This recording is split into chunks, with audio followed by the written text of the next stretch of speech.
T minus 30 seconds.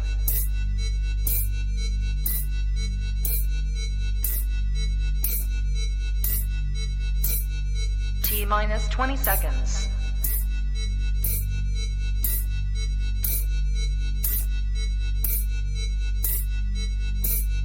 Ten, 9, 8, 7, 6, 5, 4, 3, 2, 1, 0.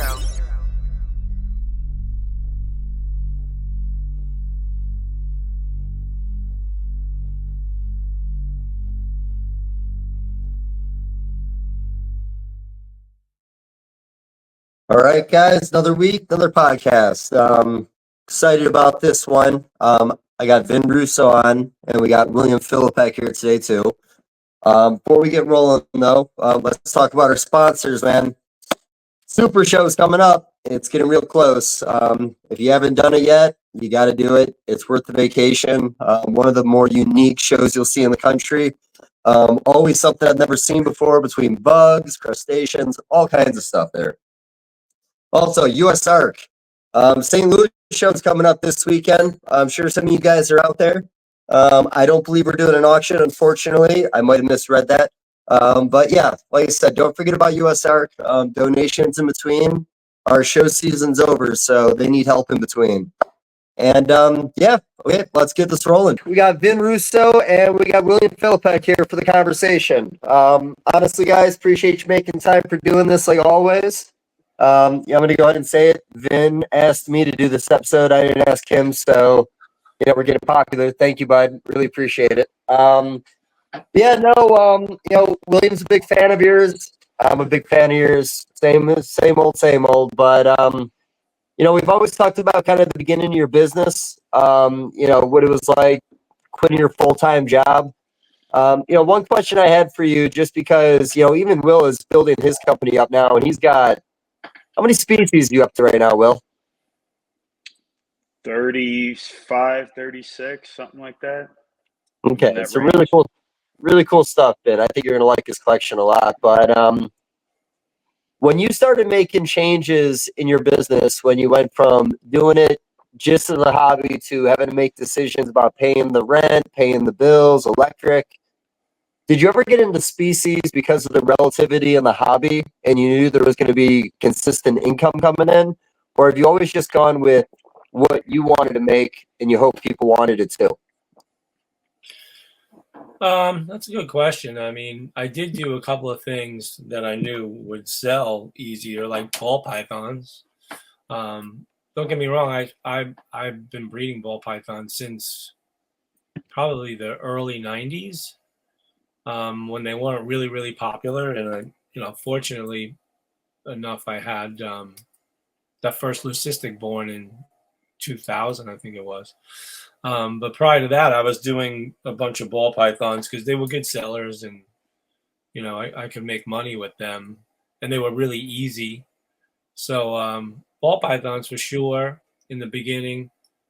I did leopard geckos. I had a big colony of leopard geckos for a long time because those were easy to sell, Did I like them? I thought, I liked when the cool color morphs were coming out, like, albinos and carrot tails and stuff like that. I did veiled chameleons way back. Those were good sellers. They're easy to sell. Unlike, now they just pick them off of trees in Florida. But as far as doing things just for the money, I never really got to that point. Luckily, I did them because I knew I could obviously make some money with them. But it wasn't like drudgery for me. Oh, I've got to clean the geckos today, or I got to work on ball python. Didn't matter to me. It's all in one big building, and I was doing it all at the same time. So, and as far as the boa thing, I've been doing that since I'm 15. I've had boas since I'm a kid. I did a lot of corn snakes too in the beginning because those were good sellers. I wanted to be at one point, and I wanted to be a much larger company. I wanted to do ball pythons, boas, corn snakes, king snakes, pine snakes, leopard geckos, veiled chameleons. I even had a colony of Russian tortoises for a while. So yeah, I kind of dabbled in a lot of things, but now I'm boiling it down to just a few things, like boas and tree pythons, and I really like pine snakes, so I still have a bunch of those. Yeah, I like to. I'm in a couple of the pages on Facebook, and I like to kind of look and see what that community's doing.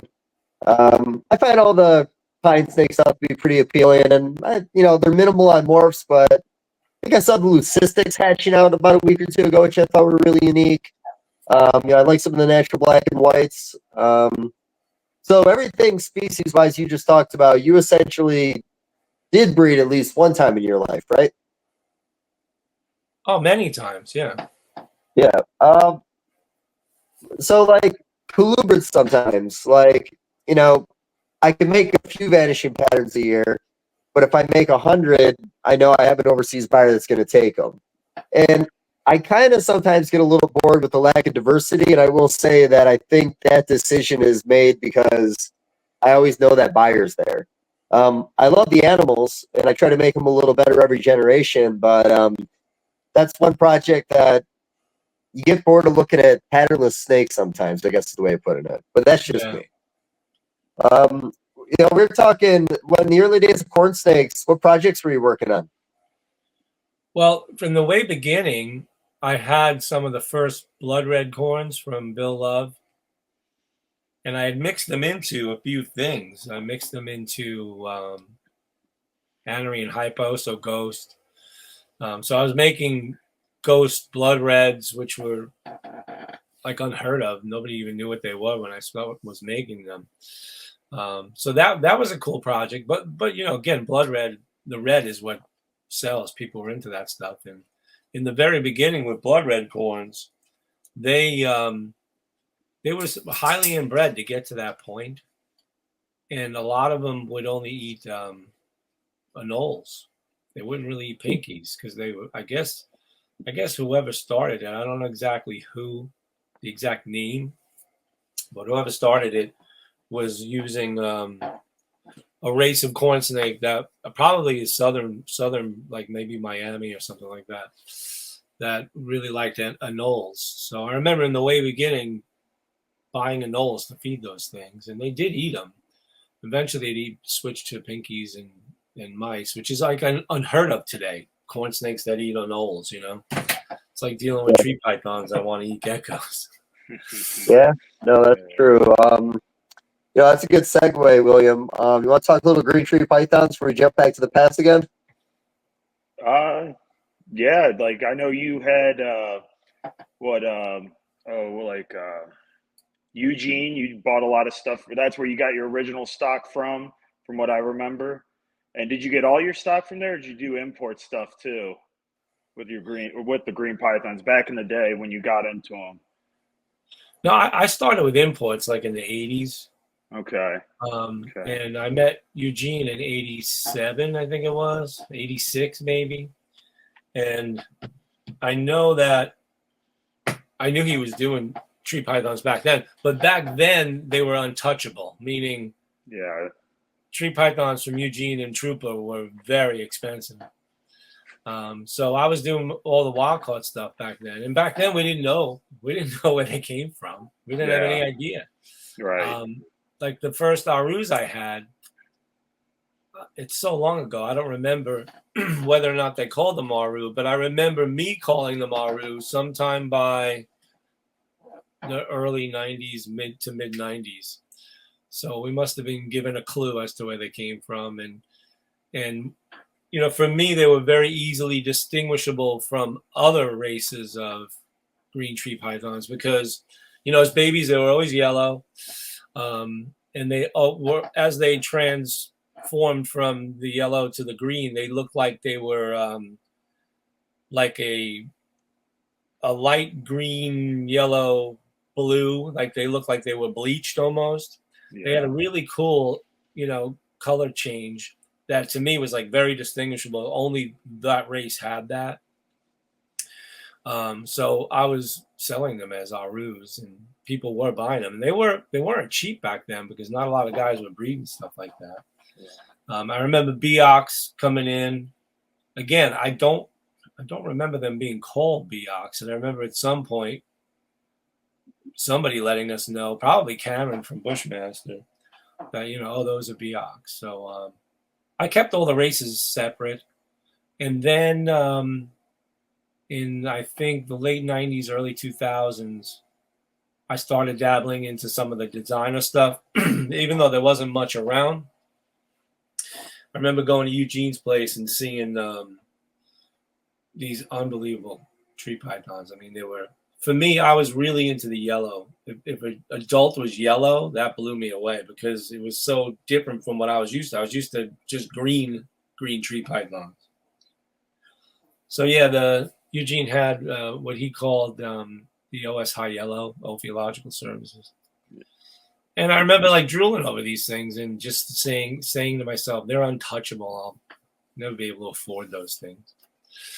And I ended up making a deal with Eugene because he got pretty much fed up with them because back in, I guess, the early 2000s, the wild caught chondros really caught on. So a lot of them were coming in. And they were inexpensive. They were, back then, $250, $350. And Eugene, I remember Eugene was like really pissed off. These things are coming in for dirt cheap, and I was getting $1,500 to $2,000 a piece for them, maybe even more. So I remember going to Orlando and seeing Eugene there with Trooper, and they had a green tree python for $20,000. Now it was just all for effect, but right. Obviously nobody was buying that snake for $20,000, but that's what they were asking for. Now eventually, did they get that? They might have. I don't know. Eugene never really talked, and I talked about him and money with that stuff. But I remember he was discouraged and he was getting out of the tree pythons. He was literally like, I'm getting out of these, and because he's a big, huge commercial outfit, and for him, the tree pythons were a lot of work. Oh yeah. If I'm not mistaken, if I'm not mistaken, I remember Bill Brandt was talking about green pythons, and he was thinking about trying to make them a larger thing, like his big operation types scales he has, and he said green pythons just didn't scale well, compared to like ball pythons and corn snakes and all of them do.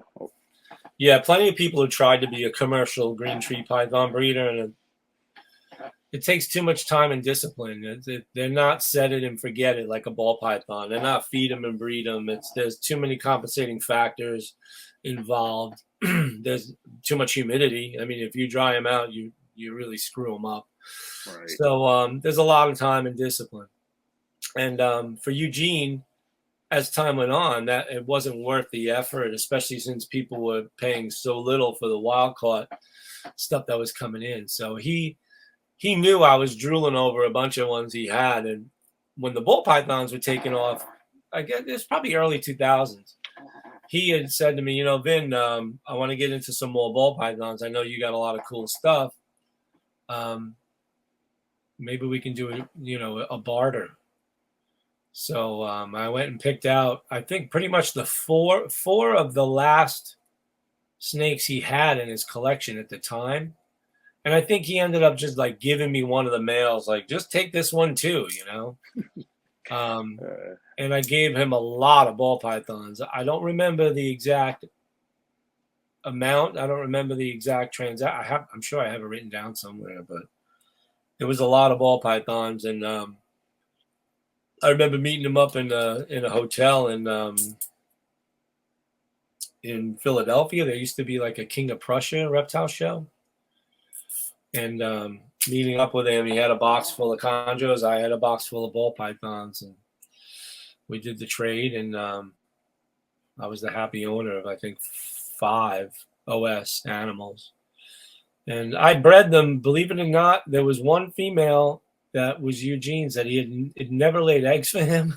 And the year I got it, I bred it and it laid eggs and they all hatched. He Oh, was pretty man. pissed off. I can't believe you. Can't believe you did that. But that was, again, early 2000s. I don't know the exact dates because it's so long ago. And yeah. and I kept those going for a pretty long time, probably up until 2017 or so. And, you know, eventually I just stuck with the wild type locality stuff because that's what I really like. Yeah.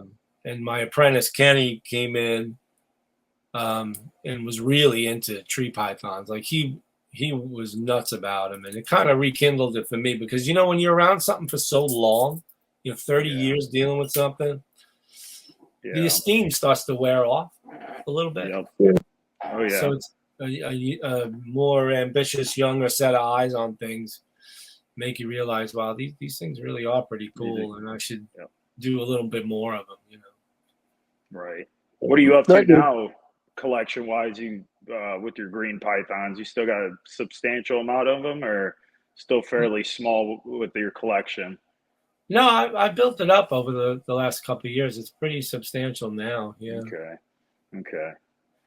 It's all localities though. I don't have any designers. Yeah. Kenny's, you know, I call Kenny Anakin because he went to the dark side. Oh man. You know. Yeah. He's my Anakin, and I told him use the Force. Don't let it pull you in too far. Right. Yeah. So I tell people all the time when it comes to that locality stuff, it might be people don't treasure it now, but I promise you, if they close X or imports off and you can't get them anymore, it'll be like everything else that happens with. It just shoots up, and now everyone wants it, and you know, then we all live in regret or we can't get something. Like look at Kofi House stuff, you know. Yeah. After the whole Nino situation wiped out, it seemed like a decent amount, and because they quit getting imported, you know, now you rarely see them, and now people would, you know, kill a homeless person to get a Kofi out, you know. But we just assumed, oh, we'll always get them, and then when it stops and you don't get them, then we all live in regret, you know. Yeah, so. Well, they come from such a small range that from what I remember back in 2000 and I think it was 2006, 2005 or 2006, they were coming in good numbers, and they were adults, and a bunch of them were still yellow as semi-adult. And I remember saying to myself, wow, this is really cool. This is something I've never seen before. But then within a year or two, it dried up, and it just boils down to they literally went and caught as many of those yellow ones as they could, and then some green ones were coming in, and people were like questioning them, and I'm like, no, they're the same, because you could tell from the tail and the face, they're very unique. And think about it, that locality is the furthest west of chondropython or Morelia, the furthest west of their range. So they really are unique. And you're right. Now try and find one. I mean, I'm sure somebody can go to the island, but try and get the logistics in order to get them off. It would be impossible. For sure. And the reason why I'm aware of all this stuff is because my brother and I used to bring in Indonesian snakes back in the 80s. And I saw, that's why I do locality boas. I saw locality boas go from thousands of Hog Island boas coming out of the wild, $30 a piece, to try and find them now. Like I've got a bloodline now that I've had from the beginning of time. And, you know, I ask $700 a piece for those things. And people buy it because you can't get a real Hog Island boa anymore. And it's the same with the Kafaiu Island green tree python. Try and find one. If a guy's got them, what are they, 2,500, 3,500? Oh, yeah, something like that. Yep. And you only see one here and there. So, I mean, you'd have to get one, wait a couple of years, get another one. And then you build it. It would take years to build some kind of small group of them for sure. Yeah. I feel like there's still some of those unique guys in the hobby breeding some of that older line stuff that just don't have a computer and don't really mess around in the community. The ones that pop up on Fawn every once in a while still posting animals for sale. Yep. Well, that's Chuck Volger, Yeah, or he's the whatever only his name. one. He's the only one who I know really kept that line going for He got him a from while. He got him from Rico. Rico, Walter. Yep. And if Rico is alive, they may still they would still be prevalent, I'm sure. Yeah. But what was it like back in the 80s with your brother creating contacts in Indonesia to get animals in? Were you guys over there meeting people? Like, how'd you know to do that? Yeah, we went there once, and we knew one guy that my brother had gotten contact from a vet here in the U.S., and it was really for turtles originally, and from there we got a couple contacts, and we started bringing stuff in. That was in late 80s, early 90s. We did it for a couple of years, but it got to the point where it's difficult doing business with other countries. The main thing that would happen is you send the money for animals, like 10 grand, maybe 15, 20 grand, and they'll send you, and you'll place an order for pythons and rat snakes and monitors, and they'll send you a few thousand tokay geckos and a few thousand water monitors. Yeah. Or a few hundred of water monitors, but a few thousand tokay geckos to make up for the price and say, oh, we don't owe you anything now. And you'd be like, are you kidding me? What am I going to do with all this stuff? So that would happen, and then they'd pack it real horribly, and things would be half dead, and you'd get inspected by U.S. Fish and Wildlife, and they'd be like, what's this? It was a very difficult business to be in, and it wasn't worth it to me.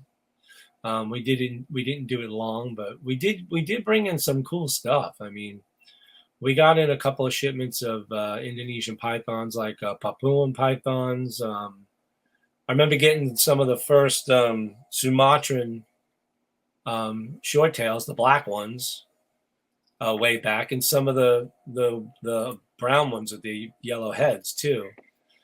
And they were almost like unknown to the hobby at that point. Nobody even really knew what they were. I remember Pete Call and Tracy Barker came by and bought almost all of them once. Whatever pythons we got in, they bought them all. So, and I kept saying to my brother back then, I'm like, we should keep a bunch of these and I'll breed them and we'll make even more money. But my brother was a different type of guy. He was like, no, we got to sell everything, buy low, sell high. So at that point is when I started breeding almost full time, doing it seriously, realizing the only way we're going to get these animals is by breeding them. We're not getting them out of the wild. I mean, the problem, the struggles of getting stuff out of the wild just wasn't worth it. What was caging like in the early days of breeding? Like, what kind of makeshift stuff were you doing? Like when you first started to go with these animals? Well, I was a carpenter for a while when I was younger, and I used to make my own cages. I would, sliding glass doors. They would, a typical cabinet with sliding glass doors. I'd put light fixtures in it, heat pads underneath, for the larger stuff, because I did Burmese pythons too back then, and boas. And then I got into making rack systems with big Rubbermaid tubs, like the blanket boxes they used to sell. And then 28 quart Rubbermaids, I'd make racks for those too. But Eugene and I were talking about it once years ago, probably 25 years ago, saying, what are we going to be, cage builders or snake breeders?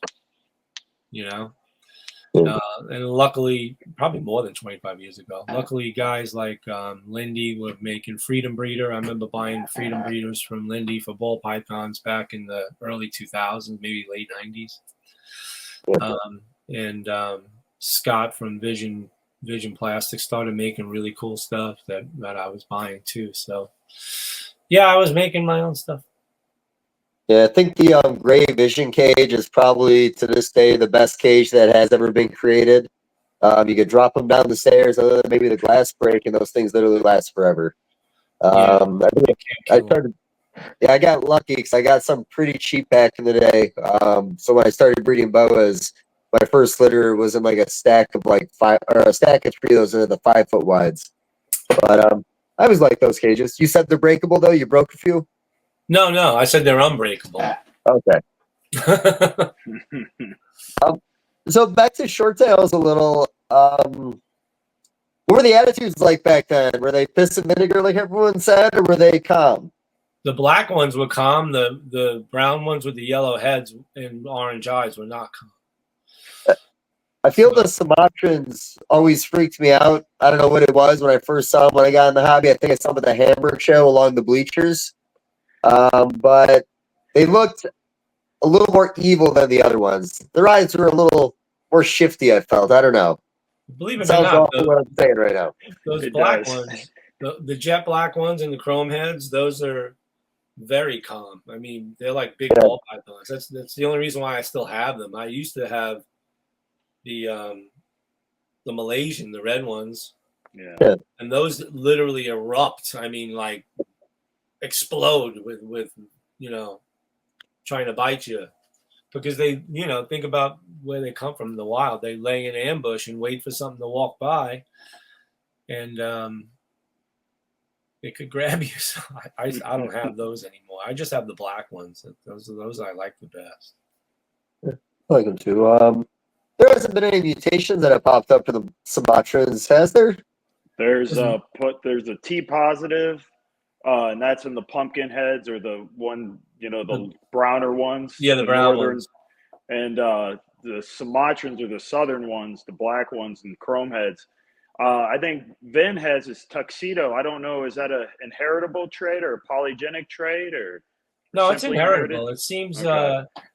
It seems incomplete dominant, because the snakes that make them have all of their saddles line up on the back and connect. Okay. And then when you breed them to each other, the babies come out where there's a complete stripe on the neck, and then the stripe breaks up halfway down the body. Okay. Some of them, the stripe is solid. Some of them, it's a little broken up. But I haven't done a tuxedo to a tuxedo yet to see what I get. I'm hoping maybe it's a more extreme version of it, but we'll see. Interesting. What was the last species you bought into? Like the newest species you brought in, even if it was 5 or 10 years ago? Wild caught? Oh, not so much wild caught. It's something new you're breeding that you never did before.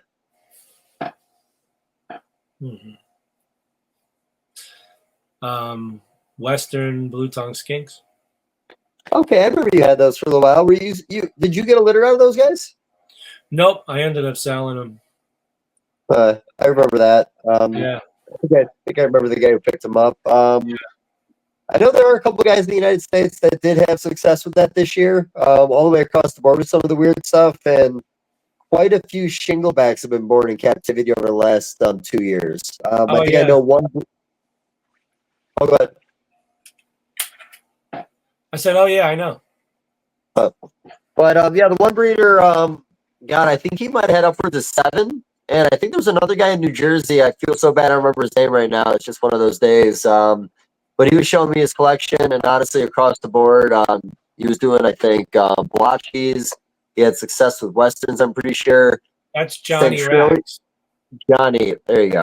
I knew it was an easy name. But, yeah, I got to meet him and talk a little bit at Tinley, and honestly, like, I haven't paid a lot of attention, so he was completely off my radar. Like, I think I knew, but I didn't know. So I thought that was a very unique collection. It's cool seeing people do well with all those other kinds of blue tongue skinks. You get bored of the Indonesians and the Northern sometimes. Yeah, I had a bunch of shingles at one point too. I had rugosus and I had aspera, but I never had pairs. I mean, I would have groups of them thinking I had pairs, but and they were big wild claw clunkers that they could have been 30 years old when I got them. Who knows? I never really had success with them, and I sold them individually and did do pretty well selling them. And the people who got them, most of them got them just as pets, because I didn't know what sexes they were. One that I was confident was a female turned out to be a male. So it's like now I do know more about them now, and they're a little easier to determine. But I just don't. I'm not spending that much money on skinks. You know, I mean, I'm at the point in my career where I'm concentrating on less. For me, less is more. It's just you know, am I still a herpetoculturalist where I like to collect things? Yeah, there's things that I have just for fun. But what am I gonna do? Spend 20 grand on a pair of skinks? I got 2 kids going to college. You know? Yeah. So I know we've talked about this a little, but do you see yourself always working with reptiles, or do you think you retire from it, seeing it's kind of been your career? I'll never stop. I didn't think so. Doing my whole life. Yeah, I mean, I'll scale it down a little bit, like I do every couple of years, but I'll never ever stop. It's a great business. It's a great source of income. It's, you know, I met a lot of cool people. I mean, Dave, you and I are good friends from meeting at White Plains, you know, so Yeah. I've met a lot of really nice, really cool guys and girls that understand reptiles and reptile keeping, and it's become, you know, a career that I did not think would happen, you know. If you would have asked me 30 years ago, or if you would have said to me 30 years ago, Vin, you're going to breed reptiles for a living and pay your bills with it, I would have laughed at you. Like, what are you kidding me? Well, you know, it's just so many different ways that, you know, I think people are a little afraid of the idea of being a full-time breeder. You know, I even give Will a hard time. You know, you got a great collection over there. There's a couple ball python collections. If you hit, you can just pay your bills for a year.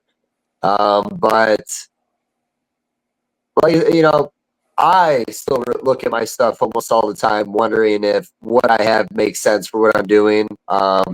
You know, I still get that I don't want one of something, I want 10 of something urge. And I am trying to consolidate a little more, not for sanity, but, you know, just, I think you realize it, or you probably know when you're working with a lot of different species, you kind of start losing money when you got too much going on around you because you can't focus on everything equally. So you kind of pick and choose every year. I want to try to get to the point where I can focus on what I'm focusing on, you know, just so it's a little more efficient. So that's why I like, you know, asking you, like, you know, what made you move away from the species along the way? Honestly, kind of just looking for advice for myself. You know, even the joke about corn snakes, I know you've worked with corn snakes off and on, and I think you're on the off again or still kind of dabbling. No, I still have, I kept one project. It's Palmetto Scaleless. Oh, So I still have that. And I have a good number of double hets, and I have a good number of, you know, palmettos het scaleless, scaleless het palmettos, some palmetto scaleless. So, but I ended up selling off most of my corn snakes last year and this year, just because. What am I going to do? I mean, how many different things am I going to have? You know. So. But yeah, see, that's an example of something I'm doing just because I like them. I like the way they look. I like that, you know, they're an easy project. But you know, I'm not doing, you know, a few hundred corn snake clutches anymore. You know, it's too much work. Same with ball pythons. A few hundred clutches of ball pythons are a lot of work. Oh yeah. yeah. Talking to about like scale. You know, I think everyone maybe has been the same way. Maybe some of us have willpower, but I always looked at Brian Barczyk's collection, watched snake bites in the early 2000s, and wanted that every time I saw it. Love the idea of getting that big, watching them pull Kluber eggs every day, put them on top of the rack system. It was just like constant stimulation, I guess is the way of putting it. Right. It's not an unrealistic thing to do as long as you understand the time that needs to go into it. Well, you know, there's something that I realized a while ago. You know, I was like you, Dave. I went to Eugene's place and saw the grand scope of things and was like, oh, I'm going to do that. I'm going to warehouse it and I'm going to get as big as I can. And I did it. I got, you know, to the point where I was 4,000 square foot warehouse with 3 workers, and it was getting to become a lot of work. And was I making the money? Yeah, but I was spending a lot of money too. And then I came to the realization that I'm not going to be a Eugene or a Mark Bell or a John Mack, because with what I predominantly liked doing were the Boas. That's the bulk of my business has always been Boas. That's what I make the most of as far as numbers. Yeah. So Boas require, for me, they require a lot more time and discipline than the ball pythons and the corn snakes. So I came to the realization about maybe 10 years ago that I'm just going to keep my eggs in the boa basket and dwindle down the ball pythons and the colubrids and the geckos. So I started scaling those back, but I scaled up the boas. I didn't scale those down because I figured I had a lot of V70s and CB70s that had balls in them that now have a female crawl K or a blood boa or a leopard boa or whatever I've got. So, but there's one thing that I came to the realization very recently, and I'm not bragging, I'm just saying, there's not a lot of guys doing what I'm doing today. Meaning, like what Will was saying, what are people going to do when all these animals just stop coming out of the wild? For example, we're getting close to that point now. The pet industry, there's a demand for these animals. And the pet industry is going to get to the point where the bigger companies that are buying animals aren't going to buy them all from like Joe Nobody Backyard Breeders. Not to say that I'm higher and mightier. I'm not. I've just been doing this a long time and a lot of people know me. But, for example, PetSmart, they get all their animals from Mark Bell or John Mack, which is the 2 really big wholesalers. They'll end up buying stuff from trickling down, buying it from smaller name breeders. But I think some of those are getting to the point where they're kind of running out of options to buy stuff from. So I was like the middle scope guy. I wasn't the biggest, I wasn't the smallest, but I was right in the middle where I was creating enough animals to sell to these bigger companies on the wholesale side of it, not the retail, obviously. And a lot of these larger companies now are telling me, oh, Vin, we can't get enough of some certain things, So, for younger people getting into this business now, there really is a grand opportunity. Number one, prices are low on, for example, ball pythons. So if a guy who knows what he's doing gets into this now and buys up collections and invests, maybe a few $100,000 cages and animals, sets them aside and starts breeding them and just, waits out the storm, there's going to be a demand for these things. It's not like they're worth less. The problem with people doing it as a hobby out of their basement or their bedroom, they have a full-time job. And they come home from work and they're like, shit, I don't want to clean snakes today. They'll go to a reptile show and they're like, I got to get rid of these things. I don't want to feed them. And that becomes like a cancer in a way. Yeah. I'm sure you've both seen it, No, but for sure. But what I'm getting at is that doesn't happen with certain species like boas, tree pythons. You're never going to get to the point where you make so many you can't sell them. There's just not. It takes too much energy and discipline to do those. Yeah, and with stuff like that too, you always had the ball python mentality. You call it the Italian grandmother syndrome, and right. People would feed, and some of those other species just don't do well if that's the way you breed, constantly anyways. I mean, if you feed them at the right time, then sure, it'll work. But if you do that year round like ball python people do, right. Then you're going to have a poorer outcome. you know. Yeah, ball So, pythons, and I'm not knocking them because I've done them for 30-something years. They're feed them and breed them, plug and play. You're done. right. Yep. You'd have to do nothing as far as the seasonality. You have to do nothing as far as temperature manipulation.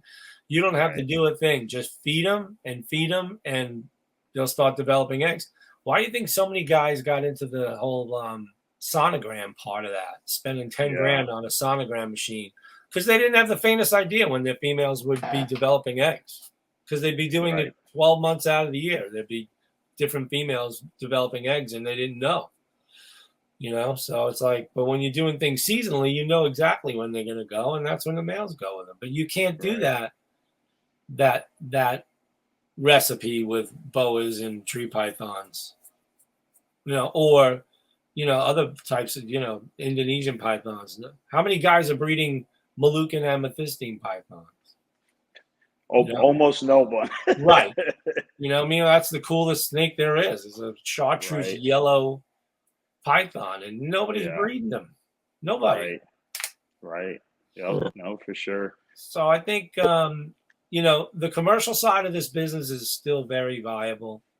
And the reason why I was talking about myself is that now that I'm slowing down on these things, the guys that I do business with are like, Vin, where are we going to get these things from? I'm like, I don't know what to tell you, you know. I'm going to do boas and tree pythons. You want boas? I'll just sell you all the boas you want. So there's room, and trust me, I didn't fill a giant void. I didn't. I was not a giant breeder, but there was a lot of guys doing it in my scale for a while, and you know, now I don't really see that many doing it. You know. Yeah, I think that phase of the industry kind of petered out. I do remember when Dave was talking about it was like right in the bar check phase when he started becoming really popular. It was just such a big thing that a lot of just people wanted to be just gigantic, you know, 15,000 square foot building, just chock full of, you know, snakes or lizards or something. And then you realize that's not everyone can do that, or, you know, very few people can handle something like that without just losing their mind or shit going south real quick. So yeah, I think now it's a lot more. I remember back like 10, 15 years ago when people would say 500 snake collections were small. You know, now I'm starting to see it the other way where it's like 100, 200 snake collections, a pretty big collection, you know, which I think it is. You know, it's not, you know, ball python people are being more realistic with their numbers, you know, not having these gigantic collections of just all kinds of stuff. Right. Yeah. So on the same topic, you know, you made a comment that it's not a bad time to be buying into the industry. There's opportunity now if you understand what you're doing. So again, I've only been paying attention since the early 2000s. I don't know if there's ever really been a bad time to buy into the industry because I've seen a lot of people come at a lot of different times and have been successful. And, you know, I think right now there's a fear from some people on the outside looking in, and then there's some new people that are kind of learning what the roller coaster is after being in it for about 4 or 5 years. But, you know, with this business, again, I've seen a lot of people come over the years. And, I mean, William, what year did you really start buying into the hobby? Was that like 2008 or? Probably 09, 2010, you know, somewhere around there. And that was an interesting time. We had already seen a few crashes leading into that. You know, we had some stock market issues, housing market stuff. Like there was a low in the hobby. I remember those days were great because everybody wanted to sell me their stuff for nothing, and I was able to get something out of it. So, you know, I was able to work well in that economy because I enjoyed the sales aspect of it. People around me enjoyed the breeding aspect more and didn't want to do the sales part. But I don't know. I guess really what I'm saying is, like you said, it's not a bad time to invest now, but it wouldn't be a bad time to invest in 2 years later either, because I just think that if you come in and you're good at this, you can have longevity in this hobby. It's just like any other business. I mean, yeah, you know, a good friend of mine's a contractor, works on houses. He, you know, builds extensions, kitchens, baths. And about 20 years ago, he came up to me and he's like, "Hey, Vin, I know you've been self-employed a long time. Do you have any advice for me to start a business?" I said, "Yeah. Show up and be on time. Give people a fair price for your work, and you'll have more business and you'll know what to do with, you know. And it's the same with this business. I mean, as far as showing up to the animals every day, having the discipline to get there at the same time every day and work, creating or producing top quality animals, and selling them at a fair price, and you'll be able to, you know, make a living at this. I see a lot of people go to reptile shows. You get a table, and I keep going back to the ball python example simply because that created this get-rich-quick mentality, which is not a secret. I mean, everybody thought it was like, I'm going to do ball pythons and make thousands of dollars, which a lot of people did. But I see people I do a lot of shows, and I see people at shows, guys that I've never seen before. They'll get 4 or 5 tables, which aren't cheap, $300 a table. They'll have a big fancy backdrop or a big fancy lighting system, fancy acrylic, you know, enclosures, and they'll have hundreds of ball pythons on the table. And they won't be talking to anybody. They'll be sitting there looking at their phone. And at the end of the show, they'll be like, Vin, I didn't sell anything. I don't know what happened. Like, maybe if you talk to somebody, you would, you know? And it's only because I've been doing this a long time that I kind of get that part of it. But, you know, this is a business. There's sales involved. There's marketing involved. The marketing isn't just buying a nice fancy setup. The marketing is talking to people and getting your name out, you know? So I think one of the mistakes that people make getting into this business is, the number one, they think they're going to make a lot of money. You know, they're like, oh, if that guy's selling, you know, clown pied Mojave pinstripes for $5,000, I'm going to make them too, you know? But the thing is, you need to be the first guy to make something, or the second or third, not the last. You've got to think ahead. You've got to make the different combinations and come up with cool stuff. You've got to be in it to win it. I mean, you've got to really, really work on it. It can't just be, I'm going to buy these animals, I'm going to breed them, and that's it. No, there's a whole nother part of the business other than breeding. The breeding, believe it or not, is the easy part on some species. You know, the marketing yourself and selling them is the hard part. Yeah, I always say it's hard to find people that have a good balance. You know, some people are good with people, some people are a little bit recluses, and that's why they want to work with animals. So, and you know, those new people like you're talking about, you know, at one point they were on the other side of the table, but some of those people were actually still leaving the quiet guy on that side of the table when they were buying, and they were just sold on what they were looking at. And I think they hope that kind of will happen with what they're doing. But, you know, I have a lot of talks with newer people. I love talking ball pythons. I love talking sales, and try to give a little bit of advice, I guess, how to read the room when you're at a show, so on and so forth. But, you know, some people, it's there's reasons some people are salesmen and there's people that are not salesmen. Some people are lucky enough to be able to talk, but really sales is just having conversations with people. Doesn't always have to be about the animals. I always say, just the longer you can keep somebody in front of your table, even if you're not talking about the animals, they're still looking at your animals. Yep. And it's also building relationships, you know? Yep. You put a face to the business. And, you know, again, I didn't want this show to be about learning how to run a reptile business, but, you know, it's no different than running any other business. You know, there's a statistic that the main reason, the number one reason why most small businesses fail is that the person who started or purchased the business doesn't know anything about it. Yeah. You can plug in anything: snake breeder, deli owner, restaurant owner, used car wash. I mean, used car lot and car wash. If you don't know anything about that business and you're getting into it because, oh, I hear people spend a lot of money at the car wash, you're not gonna do it, you know. So you've got to learn the business. You got to learn the customers. You got to learn the animals. You got to learn how to keep them properly, and you know, it's no different than any other business. Well, and another one too is you can almost split ball pythons and species people up. You know, like Dave. Dave, I mean, he sells ball pythons like he's selling ingredients to a cake. He does really well with the morph stuff in general. Well, then when it seems like species, it's kind of a different. You sell it in a different way. You got to be more passionate about said species. You know, it doesn't. You know, you're not selling on necessarily a pretty color, but maybe more of like the natural history or cool stories or something like that, more so than you're selling it on its looks or potential future of said morph or something like that. So, you know, like a lot of newer ball python guys I notice are getting into other species. And if they're getting into stuff with morphs, then that might translate over from your ball python knowledge to that other stuff.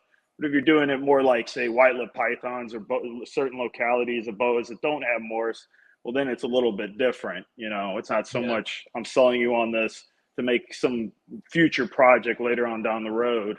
It's and you're dealing with more pet people too. I mean, that's probably the bulk. You know, you're going to deal with more pet people than you will like future breeders. You know. Yeah. I saw that transition from people buying things just to breed to have to people buying them as collectors, as pets. Yeah. Yep. Yeah.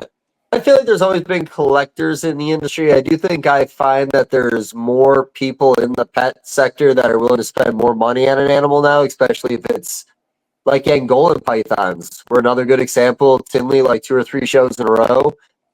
First Angolan we put out sold, and I don't even know if the guy is going to breed it, but he paid top dollar. And like Southern white lips, I know those prices are pretty high on those. Or is it the Northerns that are like? Oh, it was all of it. I mean, I remember it was everything miscellaneous wise was expensive. I mean, proc shy, like dwarf berms are probably the most prevalent one in my head. I remember when Bob Clark was selling pairs for like $500 or $600. Now they're virtually gone. And there's one guy in Texas breeding them, and they sell them for like 4 or 5, 7,000 a pair or something. And it's like, damn. Same thing with scrub pythons. Scrub pythons were another one, like the Moluccans. You know, they were super expensive. Then obviously Bolin's pythons are just unreal how expensive they've gotten. But I mean, there's a lot of species that just the dwarf skyrocketed. Yeah, dwarf retics were another one. Savu pythons. My God, I've never seen so many people excited about a Savu python. You know, I remember those shot up in price too. And I remember when I started, a lot of that stuff, like I said, you could get like Savu pythons for like $75 or $100. Yeah. I mean, you got like Indian pythons. I mean, those were how much in the prime? Like, what were they like when they were more prevalent? That was the first big python I had, Indian pythons. Yep. They weren't cheap. They weren't cheap too. Back in the 80s, they were $250. Oh, well, yeah, that's. But you have to keep in mind, back in the 80s, $250 you can buy a used car. Yeah. You know, you could buy an old Toyota or an old Chevy, Chevy Nova. Right. So I remember getting Indian pythons with my friend Will. We had he had a pair from when he was younger, and there was a pet store that had 3 more of them, and we wanted them. And I forget what we purchased them for. So long ago. Keep in mind, I was like a teenager. But we eventually bred those Indian pythons, and you know that to me that is the coolest, hands down, the coolest python species is Molurus. You know? Yeah, it's a shame most of those just vanish. I mean, they went from fairly prevalent to just, I mean, almost non-existent. A few people keeping them, and you know, they got mixed in with the berms and stuff. Yeah, because again, same thing. And now you can't get them. And like I said, if anyone wants to talk to an Australian keeper or a U.S. keeper that keeps Australian stuff, and talk to someone who keeps big snake stuff, and you'll hear a lot of "I wish I would have," or "I wish I could," and that should really tell you that, you know, if you don't treasure some of this stuff now, if it's gone tomorrow, is that species going to be screwed for the future because no one could be bothered to keep it? You know? Well, that's like my biggest concern with the boas that I do. I mean, I saw it coming in the 90s, you know, these animals just stopped coming in, all those locality type boas. Yeah. I mean, so I started keeping them and collecting them and breeding them, and I created a veritable Noah's Ark of locality boas, which I still have to this day, which is predominantly what I breed. And I've spoken about this before. What's going to happen when I'm gone? Where are these snakes going to be? You know, Yeah. I'm 55, Yeah. so in 30 years, there's not going to be anybody else breeding Crawl Cay boas or Hog Island boas. Or, I mean, I try to get people hyped up about it, and there are a bunch of guys out there. I mean, I have, like, I call them the boa club. They're a bunch of guys that are into this stuff, but they're not a lot of them are much younger than me, you know. So it's like, where's, you know, I brought this up before, Eugene, on other podcasts. Eugene Bissett paid me a compliment many years ago, because I've known Eugene since I'm 18, and I remember him saying in a group of friends in Daytona, "I've yet to meet the next Vin Russo." And at that time, I was probably in my 30s, and he met me when I was 18. So he was saying, where's the next 18-year-old kid who you can tell when you meet him, this guy's serious. He knows what he's doing, you know? Right. I haven't met anybody, you know, other than my apprentice is close, but he's not into the same things I am. He's not into the boas like I am. He's into the tree pythons. You know, Anakin will do well with the tree pythons, but right. I haven't yet met the Vin Russo of boas. You know, a young guy who's like, Vin, I'm really into these boas. I want to take it to the next level. I want to carry the torch, so to speak. Right. So that's what concerns me about the future. You know, one of the people that I'm really good friends with, Gus Renfro, he was the first guy that I met that was breeding locality boas consistently. And I got into them simply because my brother and I, remember I was telling you in the 80s, we would bring in other countries. We were bringing in South American stuff too, and getting cool Suriname boas, Guyana boas. We got one of the first shipments. We got the first shipment of Boa longicauda from Peru, which were an unknown race of snake from Peru back in 1989, I think it was. We didn't bring in the imported, you know, parcel. It came in through JFK Airport. Something was wrong with the paperwork. The shipment was confiscated by U.S. Fish and Wildlife and ended up with the Staten Island Zoo, who I was good friends with. There was a guy who worked there I was friends with. He would sell mice, and I would buy them from him. So I saw him all the time, and he says to me, "Oh, Vin, we got some snakes in from a shipment, and these big black ugly boas. Do you want any?" I'm like, "Yeah, I want some." So a herpetologist that would come to my brother and I at a reptile store, a guy named Dr. Robert Price, I showed them to him. I'm like, I think these are something different. But, to make a long story short, we ended up describing them as a new species, a new subspecies, which now we know they are. They're definitely a valid subspecies. But anyway, that's what started me keeping locality type boas. Having snakes that came from a certain place. The Suriname boas we would get came from Suriname because the CITES were from Suriname. We didn't know the exact location, but we knew where they were from. So I just started collecting these things like, oh, those are cool, Same with Hog Island boas. They were coming out of the wild back then. I was like, oh, I'm going to keep some of these. That doesn't happen now, Yeah. The only thing that comes out of the wild now are maybe some Surinames, maybe some Guyanans. But there's another small problem with that. since this has been going on for so long, those places that were collecting boas,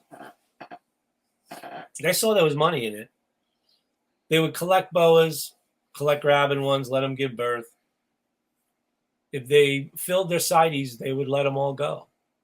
So they started taking animals from all these different places and letting them go in the same one. So you start creating like this soup of different genetics. So, for example, I don't see Guyana boas that I saw when I was young. They don't look anything. The Guyana boas I see that come into the country now look nothing like what I saw back in the 80s. Same with the Suriname boas that you see come in wild caught now. They look like crosses. Some of them. They look like they got Colombian boa in them. You know. And I'm not saying that's what happened. Like I'm the pro and I know. I'm just saying that's my educated guess that these. Well, that's. I would say it's funny you say that. You know, that same thing is happening in West Papua or in Papua.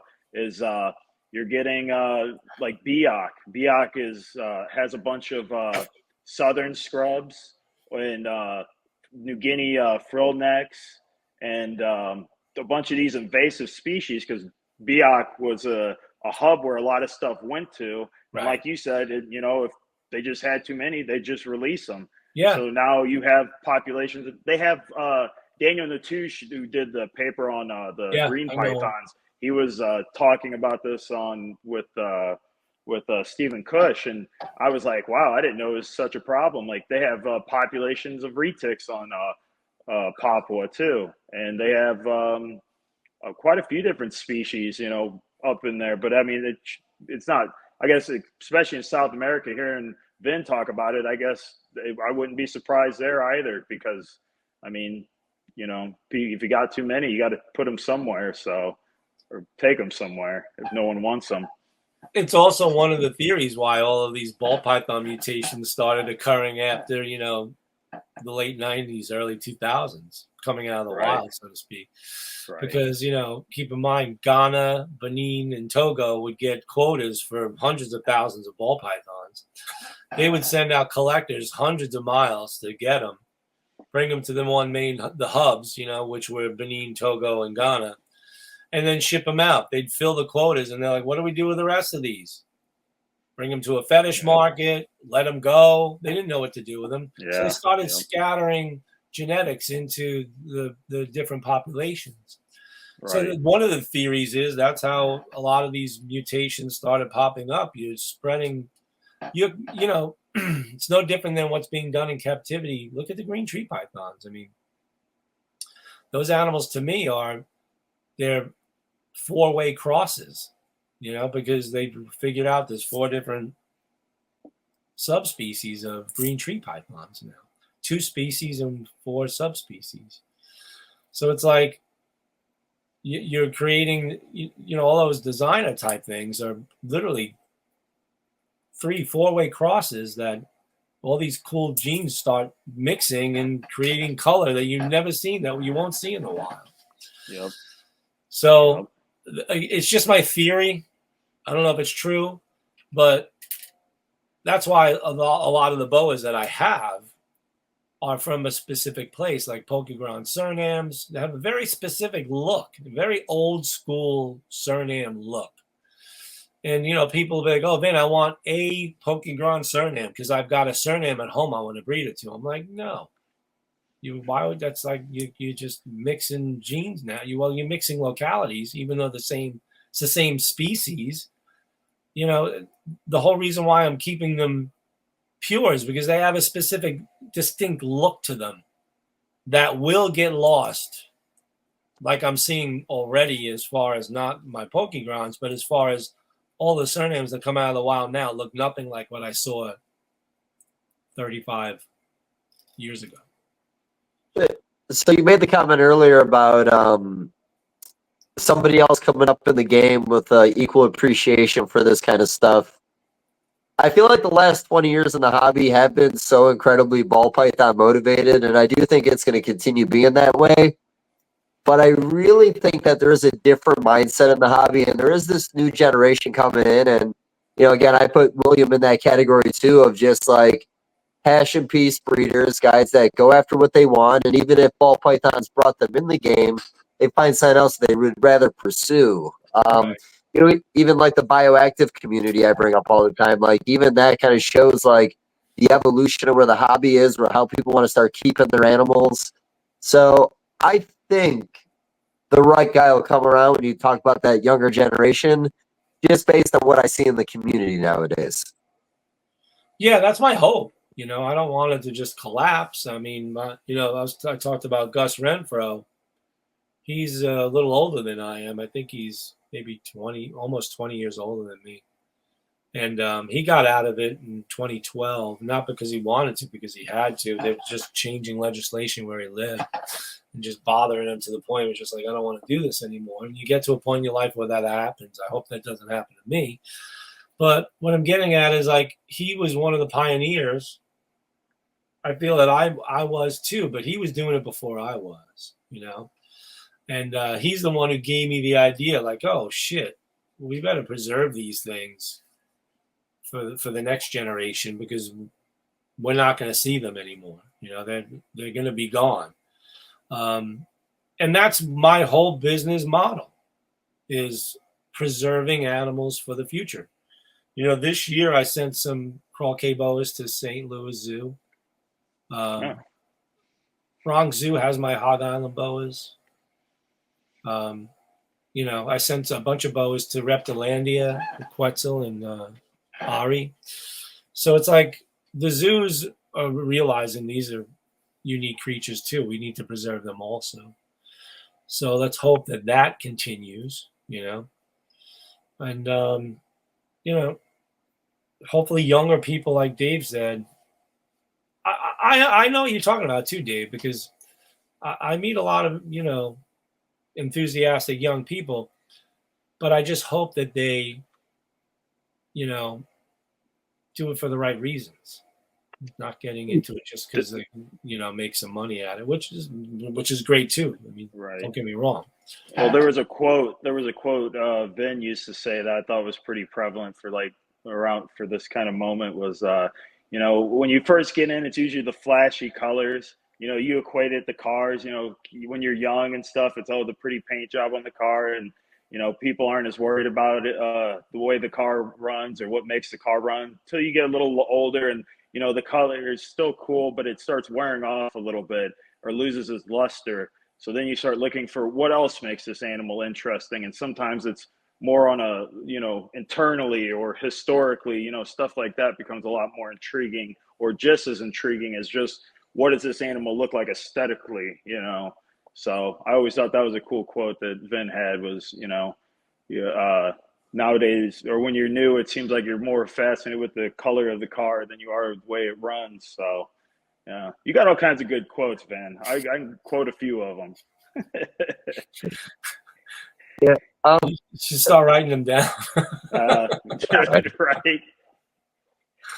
Yeah, no, you know, it's another thing too, like, you know, when you brought up dwarf retics earlier, you know, one thing when I ever talk to anybody with like a species that I think could be a little more mainstream, you know, the comment I always make is you need that ball python community money. And that's one thing that the dwarf retic guys have is there's a lot of guys that invest in ball pythons that I know that are buying dwarf retic. And, you know, what people don't understand is like, you know, when you got used to buying ball pythons, especially during some of the rushes, you know, $5,000 or $10,000 doesn't seem that much when you hear about the guy that spends 40. But when you go into that community with that mentality, suddenly you say, I want to work with Hondurans. As the joke, I went on MORPH Market the other day and I looked at how many Hondurans were for sale between, I think I did like 700 to I did 1,000 to like 5,000. And 3 ads popped up and it was groups of Hondurans that equaled up to about $1,200. So a ball python guy getting into Hondurans could buy hundreds of animals and spend the same amount of money they do on ball pythons is essentially what I'm getting at with this. So ball python guys are willing to spend more money. Retic community is very fortunate that the ball python community enjoys those animals. The only problem is if the ball python guys feed the dwarf retics like they feed ball pythons, they're going to be in trouble.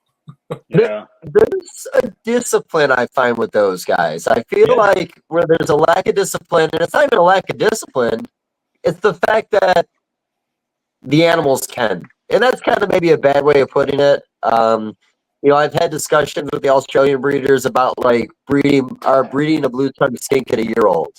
And they talk about for the first year of their life, they'll feed them every single day and they'll hit adulthood within a calendar year. But then after that, they stagger their feeding way back to like once a week, so on and so forth. And, I get they can get that fast or that big that fast and we don't think there's any issues, but like, I don't know if it's right just because you can do it and the animal lives, if that makes sense. So I don't know if we're overfeeding skinks. I don't know if we're overfeeding ball pythons. I mean, they are pretty bulletproof. You could do whatever you want with the damn things. They just seem to do well. So I don't know, man. Kind of all over the place on that. Well, I think the feeding thing's pretty interesting because, so Daniel Natu, he said this countless. He said this about scrub pythons, green pythons, reticulated pythons, I believe, and maybe water pythons from Rick Shine's studies, is pythons will grow quick. You can, in the wild, some of them will breed at 2-3 years old, and what most people in captivity breed green pythons and scrub pythons at 4, 5, 6 years old. But I think the problem is you keep elevating that animal's prey source. When the animal's young, it's eating what probably the adult animals would eat to reproduce, which would be big for them, so their bodies are going to grow quicker. But if you keep saying, say it was eating a small to medium mouse, that smaller green python is going to grow bigger. But if you keep elevating that prey size, well, that python's going to keep getting bigger. I've seen this across the board with like maclop pythons, white-lip pythons. I mean, look at ball pythons. You don't see ball pythons, 5 or 6 feet anymore because look at the way they're feeding them now. They're feeding them every week, but they're feeding them like an ASF, so something the size of a small rat or an adult mouse. That's not going to put the growth on them like if you gave it like a jumbo rat or something a lot larger, so its body will start starting to grow to compensate the size of that prey item. I mean, you see like Superdorf retics. I mean, they're eating bats in the wild. It doesn't make sense. It doesn't make sense to get 15, 20 feet long if you can only eat so many bats in one sitting. But if you can eat a big ungulate like a deer or even like a wild pig, well, then it makes sense for your body to get big enough to compensate or be able to eat something that big compared to, well, if you're only getting like anywhere from 2 to 6 bats at one sitting, well, why would you get bigger? Because eventually you're going to outgrow that prey source and you're going to just die out. That was in Rick Shine's study. The bigger the python got, the harder it would be on it whenever that season would be, rougher, rather the rains were prolonged or whatever. So that's why sometimes it pays just to be smaller on a reproductive scales. Bigger, you can do it quicker, you can breed quicker, but in the long run, you're more affected by your environment if something is to change. So I think that's why you see these Superdorf retics, people, even pure ones, people like the Jampia or the Jampia locality. Yeah. People are getting them like 16, 17 feet long. Well, yeah, if you feed it a rabbit, it's going to get that big because I don't know if you know how big a bat is, but it's an equivalent size to a mouse to a small rat. Right. So it'd have to eat a few of them to maybe be reproductive. And I've been to Indonesia. I've seen those caves. Bats are everywhere. I mean, even in the middle of the night, there was tons of bats in those caves still, So, I mean, they have an abundance of food, but again, it doesn't make sense to get huge if you're just getting a bunch of small prey items and, you outgrow that prey source. So you got to keep in mind too, there's also a seasonality for those animals where they can eat and gorge themselves and absorb all the nutrients from those animals, from those prey items. But it's a very short season. It's not a large window. Yep. So that's the difference between being in captivity and in the wild. In the wild, they may have 6 to 8 weeks, maybe 12 weeks of feeding. Then after that, temperatures aren't right. It's not warm enough. It's not hot enough. It could be too hot. It could be the opposite, especially in Indonesia. parts of Indonesia, it could be too hot where they're not, just burning through calories, where they may estivate and relax and take it easy for a while. So, well, and another one is the prey source will move, or the prey source will move on, because that's what killed a lot of water pythons. Is the water rats they would eat moved to maybe 5-6 miles away, but the water python stayed there and waited for the rats to return, and they never came back, so they starved themselves to death because they wouldn't move to a different location to go get them. So I think, like Vin's saying, there's all kinds of factors to it, but I have noticed though, food, like depending on how you feed will depend how big, I keep seeing these mainland retic guys, they keep wanting to get these 20-foot monsters, but I go, you're not feeding it big enough prey items. If you cap it out to a 10 to 20 pound Flemish hair rabbit, you're not going to get that true monster. You got to feed that thing pigs and small cows, something like, you got to feed it some big ass prey items if you want a true monster. So that goes for all of them. I learned from Eugene that these giant pythons grow when you don't feed them. Yeah. So for example, I was at the Bronx Zoo and they were trying to grow a giant retic there, and I told the guy I know who worked there, I said, you're doing it all wrong. You're feeding it too much. He said, what do you mean feed it too much? I said, you're giving it a rabbit, every week or two for the whole year, So that's just calories in, calories out. I said, what you got to do is feed it a pig. Give it something big. Give it a pig at once a month or once every 2 months during the hottest part of the year where it can digest it fully. And that pig that equates to the same, 10 rabbits or whatever it is, will put far more growth and muscle mass on that snake because it's feast or famine in the wild. They gorge themselves on whatever they can get. I would lay a wager that a giant retic in the wild could lay eggs, incubate them, hatch them out, sit and wait for a pig, eat a pig or maybe two, then lay eggs again. Oh yeah, no, yeah, for sure. Yeah, especially they're super 100-pound. Think about a 100-pound python eating a 100-pound pig, which is very easily happening. Yeah, they eat a 100-pound pig or two 100-pound pigs. Yeah, and they don't have a concept of size, so they'll eat something way bigger than that. They'll kill themselves to eat something bigger. Daniel Natouche did studies on scrub python. Like a 4-foot scrub python would try to choke out like a pointer, like a dog. They'll try to choke out a medium-sized dog and eat the dog. Yeah. They just don't grasp size. They'll kill themselves to try to elevate in size to, get out of that vulnerable state as quickly as possible. So, no, Vin's 100% right. Yep. So I got to try to remember, and I don't know if you were paying attention back then, Will, but on the early snakebite episodes, Brian used to do experiments every once in a while. I think I know what you're talking about. Feeding one with corn snakes, where he did one, he fed it like every day, one he fed it a giant meal, the other one maybe a medium once a week. It was a vitamin. He did one with like a vitamin on it too. Yeah, I remember that. And it was size. I remember what it was. It was the one you gave the biggest meal grew the largest, like lengthwise. Then the vitamin one, and then the multiple small meals, I think was that was like the third, and then the smallest was just a moderate meal once a week or something like that. I think that's how it panned out, I always enjoyed stuff like that. I thought that was interesting because, there was kind of a learning curve in the hobby back then. And like I said, not that it's challenging how hard you can go, but this whole discussion you said about the argument that a larger meal will actually make it grow because it's trying to compensate for that size. I'm pretty sure, like you said, that corn snake that was the biggest was the one that had a larger meal every week. I've seen a corn snake try to eat a rabbit before. Yeah. I've seen someone feed a pig to a ball python. A piglet, not a pig, a piglet. I saw that, and that was probably a Volta, man. But no, I remember that one. Of course I remember that one. I think it was I bring it up every once in a while, but it was the Maryland show, the Baltimore, Maryland show for ReptiCon.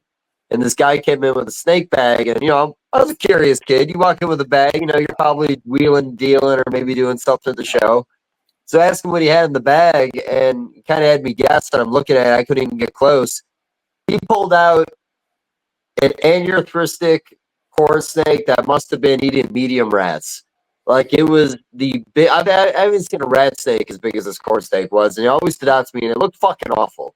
Like, I mean, that middle was big. The scales were separated, but I couldn't believe he got that animal that big. I was blown away. There's one thing that you got to understand too. For example, if a big retic eats a 100-pound pig, or an amethystine python eats a wallaby, they're outside in the sun. They can cook themselves, get their body temperatures up pretty high in the sun to digest those meals far more efficiently than they would in captivity under a heat pad or under a heat lamp. You know what I mean? Yeah, so for sure. Yeah, so that's another thing you got to take into consideration. These animals can cook their bodies, their body temperatures, to optimally absorb every bit of nutrients of that prey item and turn it into muscle mass. We think we know a lot. We don't. Well, I think, when I kind of was asking you early on about like the early keeping of green tree pythons, how are you doing it? Yeah. It just comes off as such a delicate species in the industry. And would you find that the early days they were a little more bulletproof, or have they always been consistently the same in your opinion in the hobby? They're unchanged. I mean, if you dry them out, you screw them up. If you keep them humid, they do fine. It's pretty much that simple. I mean, I try to keep them as high humidity as I can, especially in the summer. I remember getting wild caught ones when I was young, and I didn't really understand that they needed to be humid, and realized that they don't shed right unless they're really humid. And I noticed that, back then, that their scales absorbed moisture, literally, like a sponge. They weren't, think about it, tree python scales aren't shiny like a ball python. A ball python's shiny scales keep the moisture in. Tree python's dull scales are absorbing moisture from the air. So they don't like sitting in water. You're not going to sit them in, like a water snake or something, but they need that moisture in the air. So I figured that out a long, long time ago. Even, like my apprentice, Kenny, the first thing he learned from me was you're keeping your shit way too dry, and as long as the wild caught animals, as long as you're keeping them well hydrated and the proper temperature gradients, they always did well. I definitely did not recall one era of green tree pythons being stronger or more robust than another. So, I mean, you got to keep in mind too, the wild caught ones, if you get them fresh out of the wild, you're in good shape. If they were sitting in a bag in a wholesaler's facility in Indonesia for a couple of weeks waiting for their quotas to come about, or sitting in a box or a milk crate in Indonesia for a couple of weeks, then they're sitting in a bag in a box being transferred to the United States. Then they're in another wholesaler's facility, and the whole time they haven't been hydrated. And then you buy one from a guy at a reptile show. I'm talking about like a kid buying one at a show or something. It's a recipe for disaster, Yeah. That's why we always tell these younger people getting into tree pythons, buy a captive bred and born one from a guy who bred it, and it eats well, and it's never been dehydrated and dried out. So I can't say, oh, well, at one time they were really great and now they're not. They're all the same. If they're neglected and mistreated, they come in like shit. If they're fresh out of the wild, then they're great. Yeah. I think just, I've been hearing the hobby sometimes people that feel like they've done everything right and these animals still roll over on them. I just didn't know if there was a time, or maybe they were a little easier when there was the early learning curve of the species. I would imagine you guys were going through. Did you lose any green trees early on when you started doing them while learning, or was it something you went in and you knew? in the very beginning, I called it the 50% rule. If I got in 10 of them, I'd end up with 5 or 6 good ones. Okay. Later on, I figured out how to, how to really keep them, and at the 100% rule. If I get in 10 of them, 10 of them are going to live. Worst case scenario, one dies because it's had too many worms and I just couldn't get rid of all of them, But they all got to be dewormed when they come out of the wild, every single one of them. They've got to be, you got to flagell them, you got to deworm them, you got to keep them well hydrated, and you got to feed them right away. As soon as you get them, small little meals, give them little hoppers like every 4 or 5 days, and they'll slowly gain weight. And you just keep trickle feeding them that way for like the first 6 months to a year. Keep them quarantined from everything else, and they usually do really well. It's just a matter of discipline, You got to know what you're doing. You can't fuck around. Yeah, it's definitely more of a disciplined species. You gotta look at species like that. Monitors are like species that you don't really do a bunch of other things. You focus on the things you're doing. Right. So, at one part of the conversation, you mentioned employees, and then, of course, you've been dropping apprentice a few times now. Have all your employees been apprentices, or was this a different situation? All of them were apprentices at one point, all of them. I never really had employees. It's always been pretty much a one-man show on my side. But yeah, I would, have guys come in and they wanted to learn the business, and I would teach them. Not all of them could hack it, obviously. I had a couple girls too that were really good. But it's weird. You give people the opportunity sometimes, and they don't realize they have it until they lose it. Yeah. So that's pretty much happened with most of the apprentices that I've had. So most time when it comes to losing an apprentice, is it they've moved on now that they think they're going to do it on their own? Has there been that guidance through enough of these guys, or most of them just kind of flake out? Most of them flake out. I can't do it. I'll be honest with you. Yeah, one of them moved out of the state and is trying to do it on her own, but it's difficult. It's not easy to start a business, and No. younger people have a different work ethic too. No, you're right. I will say, living in the country, my neighbors' kids are pretty hard workers. It seems just be instilled. They have their lazy moments. There's video games. They can't help themselves. But, I think it's just different cultures in different areas. But, you get lazy people wherever you go, I feel, too. So, but, hey, William, you want to sneak anything in, or are we just going to I keep going? I didn't want to. Did you prepare any questions for Vin?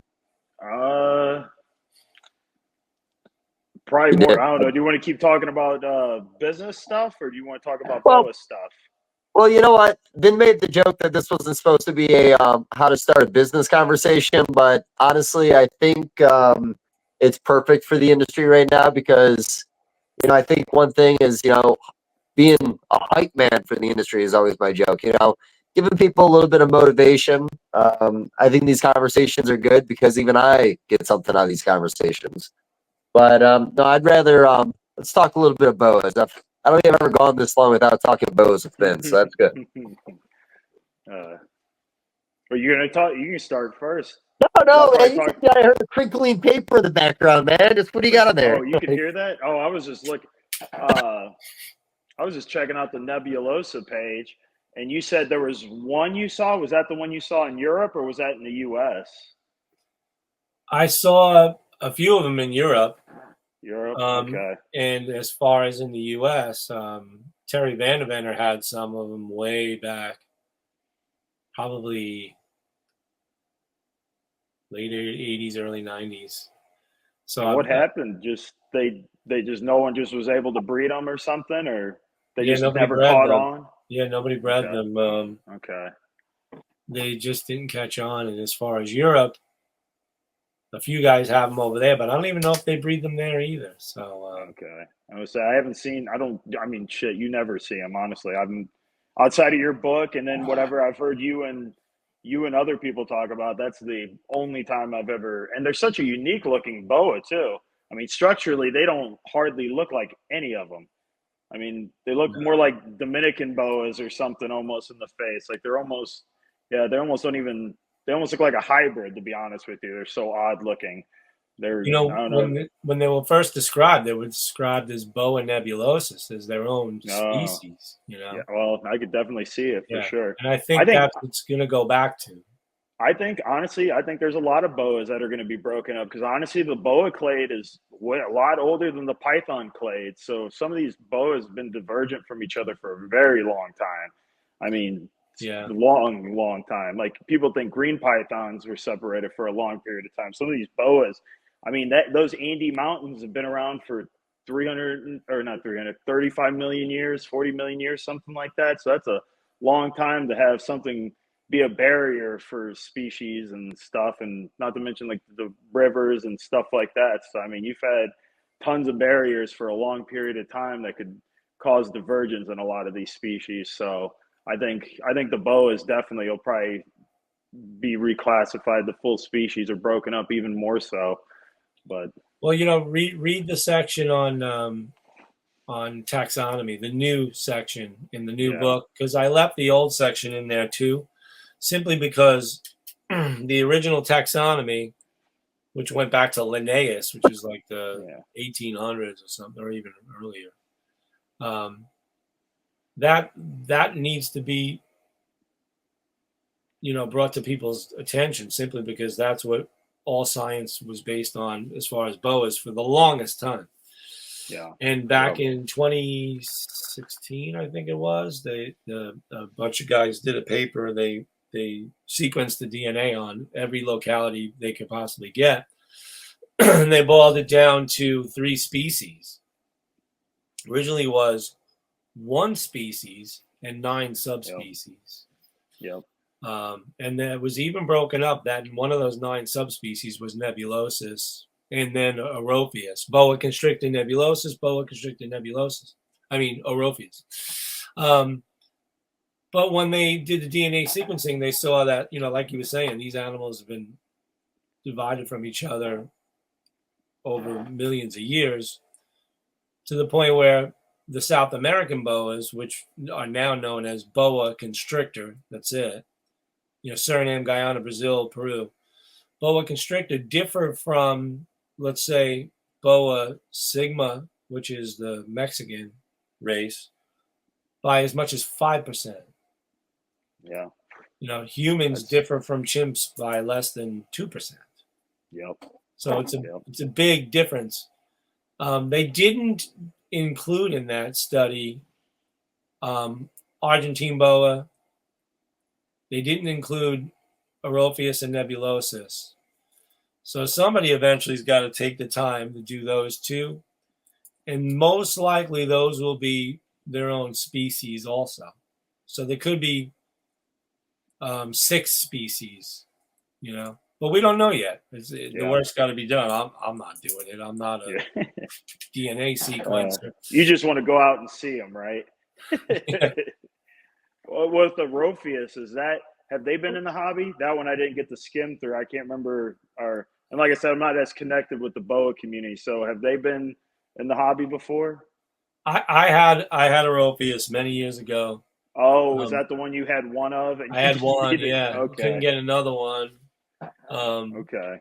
They're from St. Lucia, which is a volcanic uplift island. And, you know, I was offered the opportunity to go there and see if we could find some and talk to the, I guess their wildlife authorities on trying to get permits to bring some back. On the promise of doing maybe an article about it, and including, you know, the people involved in it from that island. But, you know, I just didn't think it was worth the effort to bring in these animals from the wild that Yeah. I didn't see a huge demand for them. You know what I mean? When was this? That was like roughly? in the early 2000s. So that was when was the boa morph craze? Was that a thing, or was it just primarily ball pythons, or were boa morphs just as much Well, the of a albino boas have been around since the Yeah, they've been early around. 90s. So, Yep, yep. So there was probably less incentive for it because, well, why would we get some dark dark, brown ugly boa compared boas. to a bright yellow or striped or something like Right. that. So yeah, So it it's just funny wasn't. because if that would have been, I'm willing to bet though, if you did it like today, it'd be a whole different story.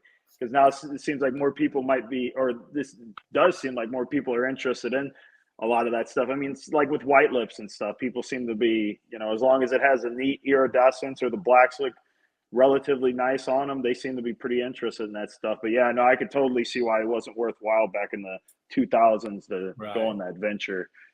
So Yeah, I mean, even like Vin talking about like back in the day, how many hog islands came in, and when you look around now, they don't exist anymore, and that was thousands of animals. Well, was about that, but so we talked a little bit about, it's amazing how hog islands always grab it, and with what you said, Will, I mean, the locality community in the last 5 years, in my opinion, seems to be more amped up than it was the previous 20. Have you noticed that? Sales been better. I mean, the price on a lot of the locality stuff has gone up, right? I was talking to Vin. I don't know if I figured. Yeah. Yeah, no, it's your boa constrictors, all locality boas. I mean, that's been like, the prices are quadruple, 5 times, 6 times. I mean, it's amazing because there's just not a lot of them around, And here's the other thing that people don't realize. For example, like crawl K boas, they'll say, "Oh, Vin, how come you don't have any left?" Well, they only had 7 babies. I'll be lucky to get a litter or 2 every summer. Same with my hogs. They're not big. A big litter out of a hog is maybe a dozen. If you got a big, giant hog that's having 30, 40 babies, it might not be a hog, Tarahumara boas, 12 is a lot. The Tamaulipas cloud forest boas, they're not really small race. They're smaller. They have a lot of little babies. They could have 20 little babies. Same with Sonora boas. They could have 15, 20 little babies. But you're not talking big numbers though. You're not populating the country with a litter or 2 every summer. So yeah, well, that's a good thing because I mean, think about it. Some of the stuff is valued now, but say if 20 or 30 people were producing them, the value I'm sure the demand would go down eventually. But if you're just producing a few, that's why I think diversity is good too. Because if you're, especially like with Vin working with localities and different species of boa, that, if you just worked with one locality and you produced as many as he does just with one locality, the market would be totally different. But you can disperse it among multiple localities and species. So it takes less pressure on just one of them, So that's why I think the way Vin does it is, I think it's fantastic, honestly. I think most people get that mindset of, well, if it's selling really well now, well, I need to up my production and just make, hundreds of them.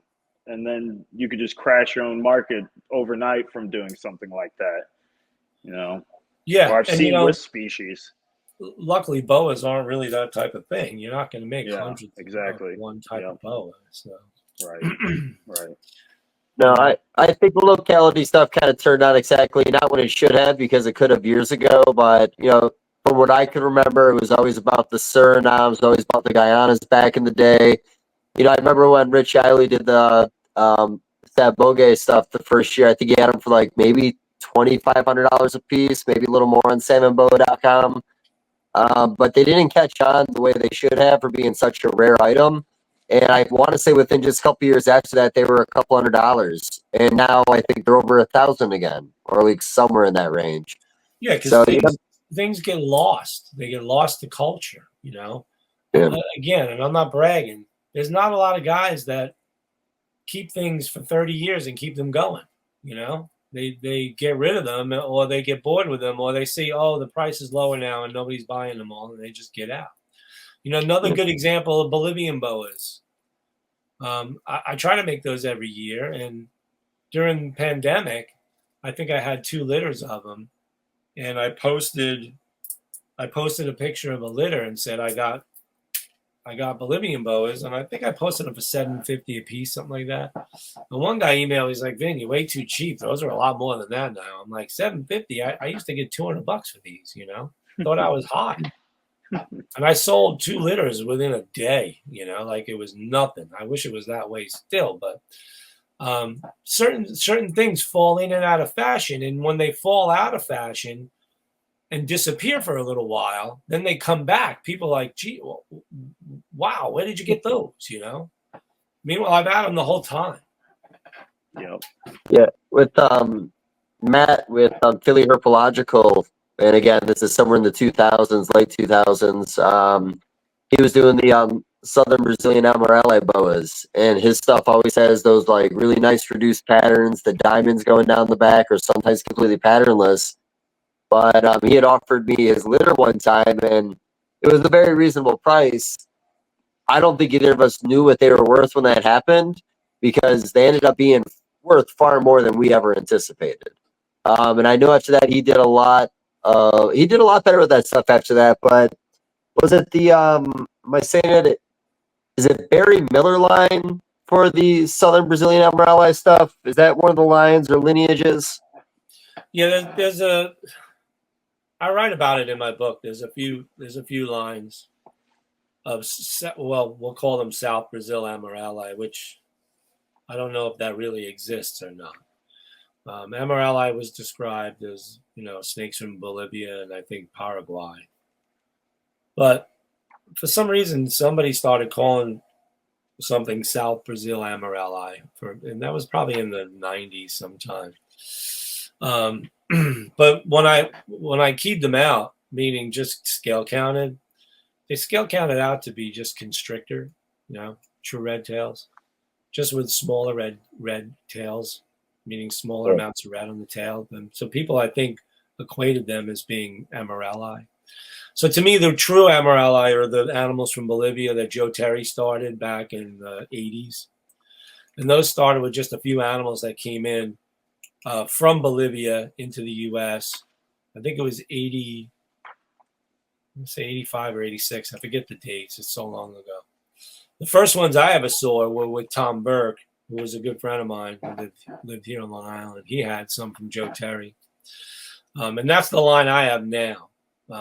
They stem back to those Joe Terry animals. And they're like a grayish snake. Some of them have some pinkish, orangish hues. One guy was calling them Orange Crush if they had orange on them. Some of them calling them Silverback if they were all silver. You know, I would get people say, I want a Silverback pair. I'm like, all right, I'll just pick out 2 silver ones, you know. It could be all the full spectrum in one litter. But I had gotten some of those South Brazilian Amarelli back, again, maybe late 90s, early 2000s. And to me, they were just constrictor. They were Brazilian constrictors. So I still have some now. They didn't come in as South Brazilian Amarelli. They just came in as South Brazil from Lloyd Lemke. And I just call those Lloyd Lemke Brazil boas. But if anybody else would have gotten them, I bet you they would have called them South Brazil Amarelli. Interesting. I always thought they had somewhat of a distinctive look to them. They do. They have high widow's peaks. They have shorter red tails. They got like a buckskin background colored, almost yellowish. The tails are nice and bright, orangey red. They are in unique species. But again, I'm not going to mix those. I think what happened was some of those were mixed into the Bolivian Amarelli. Interesting. So you get these weird looking things that make, you know, pattern anomaly animals and all this weird shit. And again, I'm not knocking if anybody's got them out there. Don't email me and say you're an asshole. Mine are real. I really don't know. You know, nobody knows because all that stuff back then came in just as Brazil. Nobody knows. But for me, the Lemke Brazils, I keep to themselves. I'm not going to mix them with anything else. I get that. Well, too, back then, like, I say the same thing in the skink community. A skink was a skink back then. Right. And they bred them together, and sometimes they had more northern influence. But, same thing with the boas, the joke about your 40-pound Hog Island boa, because that was one of the ones I saw in North Carolina when I got there. Was a guy with like a Hog Island that was just like the biggest snake you've ever seen that couldn't have been a Hog Island. So there was a lot of mixing back then. And with your collection, like you said, you've been at the same projects for 20, 30 years. Have you ever run into any issues with a lack of genetic diversity? Like once you get to F5, 6, 7, depending on where you're at right now? That's a good question because, for example, the Tarahumara boas literally started from a single pair that came into the country through, I think, Texas A&E, a grad student or something. Yeah. You would think I'm up to probably 5 generations by now. I'd have to look on their cards. But there is no genetic inbreeding or depression.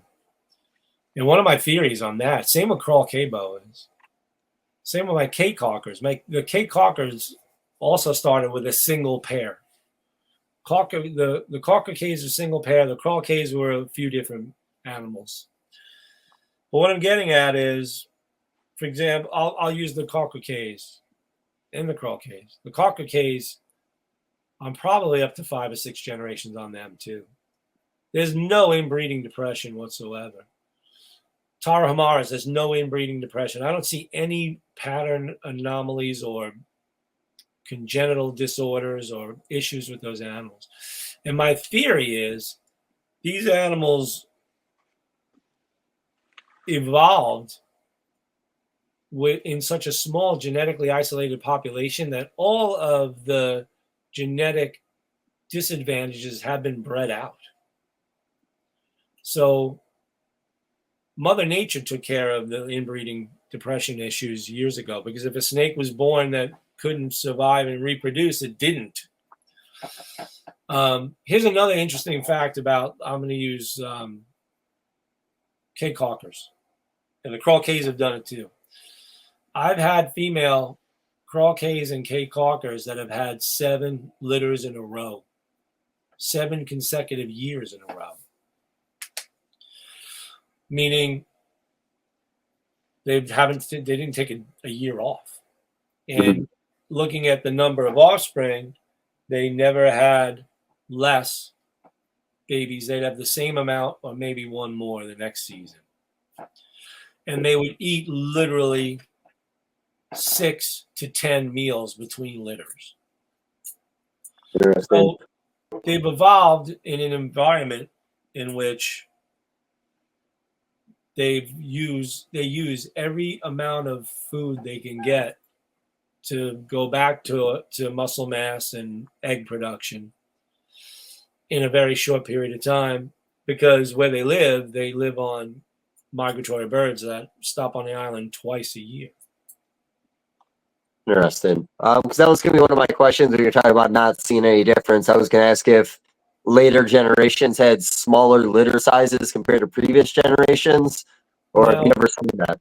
Think about this. If I go to some captive populations of boas, for example, albino boas, like call albinos, they've, for me, gotten worse in time. Less babies, the bug eye, I don't have that with any other race of snake other than them, So I gave up on call albinos. I don't even breed them anymore. To me, and I don't know if outcrossing is going to help, because I outcrossed as much as I could, and they're just not, doing as well. I ended up getting some sharps from you, Dave, a bunch of years ago. So I'm going to add those back into everything that I have that needs an albino. But, to me, that's a perfect example. It's not even inbreeding depression. It's a genetic anomaly that just wasn't meant to proliferate in the wild. You know, there's a reason why you don't find albino boas regularly in the wild. You know, the ones that did pop up were probably spontaneous gene mutations that were found before they were eaten. You know. Yeah. I believe that. Fine with T negatives. Sorry, I mean to cut you off, but T negatives in general across most species, I find are some of the weaker animals. Yeah. Pythons maybe not included. I find a lot of pythons again can be bulletproof. I don't think I remember anything about the albino berms other than, I know they always ran into some respiratory issues, but I thought that was more species than mutation with that. I don't know. Have you ever seen an albino outside of boas that thrive or didn't thrive in a python? No, because I've got Darwins and they're bulletproof. You know, albino Darwin. Yeah. Well, and another thing, Dave, is mutations are genetic defects. So they're flawed to begin with. That's why they can't handle the inbreeding, say, like a wild type can, because that's, they generally can handle it a whole lot better. That's why it's sometimes we hurt ourselves though, but when we selectively breed, sometimes with the wild type stuff, we'll pick animals that are weaker, but they're prettier, even though that's the animal that probably should have been called off. I've heard you talk about it with blue tongues and stuff like that. Sometimes if we kept this, maybe the uglier animal, that was probably the animal that was genetically strong enough to thrive and do a lot better to procreate compared to the animal that you had to like crutch along for 6 or 8 months at a time, So think about this too. If an animal is born with an inferior ability to survive, it's not going to survive in the wild. But like you said, we're crippling it along, babying it, feeding it little pinkies and fuzzies, and getting it to size, and we're just proliferating a deleterious trait or gene. Exactly. Yep. Well, and that's one thing too, like with different species, with ball pythons, there's so much to pick from if there's any small defects. Like, even talk like the Powerball back in the day made people not want to work with spot nose.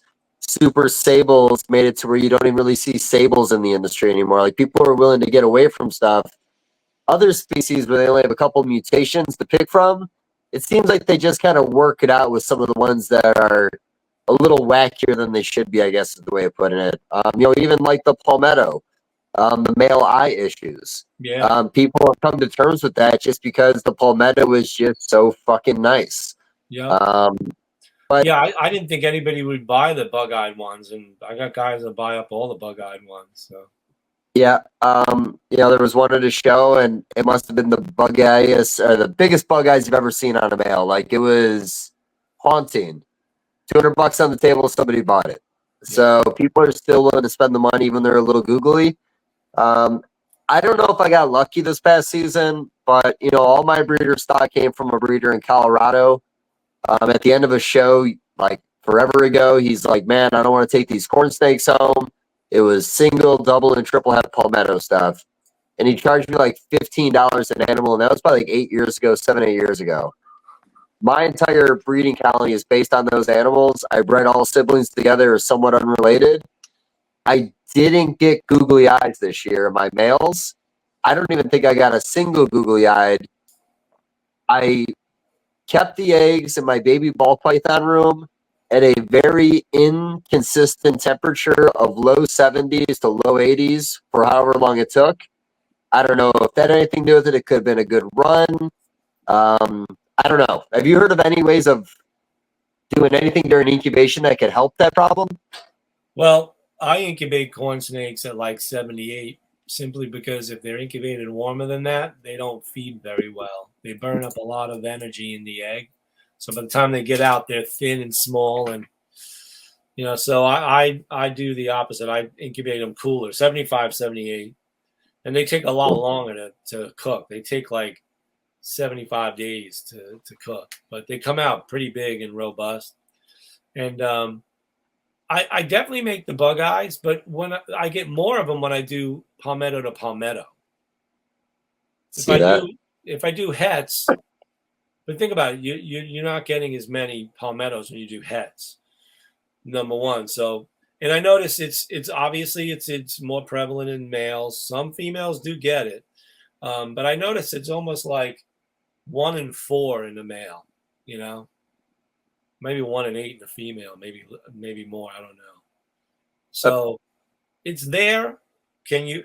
I tried outcrossing because I was one of the first guys to get palmettos from Don Soderbergh. Me and my friend Rich Hume went in on a palmetto female when Dom first sold any of them. And we were like the first guys to do it. And we completely outcrossed those. And we went the long way. We started with a female. So we started, 1 clutch of hets bred to, a completely unrelated male. Took those hets and bred them to other stuff because we figured out it was incomplete dominant, So we even bred hets to normals and then picked out the hets. And we still got plenty of bug eyes. So I don't know if there's like a magic potion, but I don't think there's a remedy to avoid it. And I'm not knocking them because I breed them and I love them, but yeah, it sounds like it's a genetic anomaly, I think it sounds like it's attached to the gene. It is. And it's like kind of just like the like with banana and ball pythons being sex linked. It's not a hard fast rule. You get one. Right. You can get, if you have a male maker, you can still produce females, but it's like a 10 or 15% chance of it. It kind of sounds like the same thing. Same thing with. It sounds like it could be the same thing with like what is that gene? What species? The blood python, the new one, Tim Bailey's. You're talking about the rod iron. Rod iron, like the extra scales. It producing extra scales or something over its eye. That sounds like it's probably going to be something where it's just attached to the gene. Yeah. It's. I mean that just comes when you're working with mutations. You kind of have to roll with it. Some things people will look over if the animal looks good enough, I guess is the way of putting it. Yeah. Unfortunately, the scaleless ball python didn't look good enough. Scaleless ball pythons almost ruined all scaleless projects for the industry for a minute there. I think everyone's trauma from seeing that. People started hating the scaleless corn snakes, and they loved the scaleless corn snakes for years. Those things are bulletproof. There's a lot of trauma from the ball. The scaleless corn snake has scales on its belly. Belly scoots. All about those belly scoots. And the scaleless ball python didn't. It was like it couldn't crawl. It was like going left to right, side to side. I mean, where did it have to go? It was in a V18. You don't really have to go very far. Well, I don't know if you've seen it, Dave, but it seems like people or someone I think are in Indonesia is trying to really bring in or make the scaleless retic popular, because I've been seeing that all over Facebook. It's one guy, I think, but he just keeps posting the scaleless retic every single day. And I'm like, damn, that's going to look just like shit, like the scaleless berm when it gets older. Like a old leather couch. So I don't remember the name of the project, but I did have a lot of respect the way it all played out. There was a blood python breeder. I can't remember what his name was. Nick Bottini from Cold Blooded Earth. Yeah, he produced a couple scaleless. Yeah, and as soon as he made them, he's all like, "What a failure! Selling the whole project. It's over." And they ended up dying like not too long after that either. Think about they're like a semi-aquatic snake, and they got no scales. That's so. I would be interested with the blood because with the ball pythons, they were constantly in shed. With baby bloods, sometimes is it upwards of 4 to 6 months before they have their first shed? Yeah. I wonder with the scaleless if it pushed into the first shed being faster, if there was any issues with that. Like, I think it'd be completely different with the blood python than it was with the ball pythons. But the ball pythons were a complete pain in the ass. And every once in a while, the community, like, I had a boa guy, we were chatting, and he showed me had a couple boas that are missing scales on its head. And I was like, man, just don't breed them together. I was like, just don't do it. We don't have to know, man. Free throw. But no, the ball pythons, that was rough. Those things were, you had to literally check them 3 times a day. And if there was even one small problem with the cage, you fixed it on the spot every single time. The weirdest thing I ever had happen with that is I threw a hopper or a crawler rat in with all of them. I came back an hour and a half later. Well, the one started to shed, and the shed got to about right here and stopped and got tight. And then he fucking ate the rat, and the rat just stopped right here on his chest. So I had to like break the shed, take it off, and then you just watch the rodent slowly work its way down the body, but it just choked off in that one spot and stayed there. Complete disaster, man. Like, and I remember the way that project was being sold too. I remember like Will Banks writing articles about like how we're gonna be able to redo every ball python over again in the scaleless version, and like for a minute there you thought just maybe, but it just didn't work out. No. Some But things aren't meant to be. some things are not meant to be. But yeah, I think scaleless ball pythons is a good way to end the conversation. You know, try to keep this around 2 hours as always. William, did you have anything you want to throw in at the end there? I don't want to deprive you of this moment. No, other than thanks for allowing me to come on, Dave. I mean, it was an honor to talk to Vin. I've looked up to Vin since the very beginning. I've listened to him on Reptile Radio and all those old podcasts when he had Herp Nation Radio. I listened to all his podcasts on there. Like it's a shame you can't find those anymore. I mean, those are him and Nick Mutton had some of the most golden episodes you can listen to on podcasts. It's a shame no one will hear him or get to hear him anymore. So I'm sorry. yeah. That wasn't up to me. The guy who ran Herp Nation has all those recordings. He's got them somewhere. I don't know where, but they're still on a hard drive somewhere. He's got them. I've been trying to work on resurrecting some of those, you know. Oh, that'd be fantastic. Yeah. Really should. I enjoy listening to the old conversations. And again, William's a big book nerd, man, and I knew that would I knew you'd appreciate that, man. I saw you light up a little bit every time we brought up an author. I wish I would have reread it though. Like I said, it's been a couple of years, and I try to read a few reptile books every year. So it wasn't as fresh in my head. So I apologize for not being more prepared for this. No. Dave hit me at the last minute too and goes, "Hey, you want to talk to Vin?" Absolutely. I hit up Vin last minute too, just because. But no, I'm glad we all got together. I enjoyed the conversation more when you bring new people in. You know, me and Vin could talk forever. It's nice having another person here and their perspective. Yep. Well, it's good to hear you guys. I could listen to you guys talk about boas for hours. Matter of fact, I was listening to you guys because I kind of wanted to see if I could remember old conversations you guys had. So I've re-listened to Herp House Rock, or when you were on there a couple times. So I was re-listening to a bunch of them, all trap talk ones. So yeah. Well, I always enjoy talking to Vin. I appreciate Vin anytime he's willing to take time for us. Honestly, take time for me. But no, honestly, guys, always a good conversation. You know, never know what it's going to be, and I'm happy about what it was. Vin, like I always say, this is not going to be the last one. We'll find another opportunity soon, I hope. And William, I think next time me and you are working together, oddly enough, it's going to be with Nick Mutton. He's the next guy for us. I think it's going to be a couple of weeks, but I'm looking forward to that one too. I'm going to reach out to him and get it all lined up. All right. I just asked one thing in both of you. Please continue to carry the torch. Whatever that torch is. Me too, right, Ben? Me too. Yeah, and MJ too. Yeah, MJ's always listening, by the way. You got to be real careful with this kind of stuff. Right. But yes, honestly, guys, I do appreciate you as always. Then I'm sure it's going to be a minute before I see you. William, maybe I'll see you in a couple days. So thank you to everybody as always.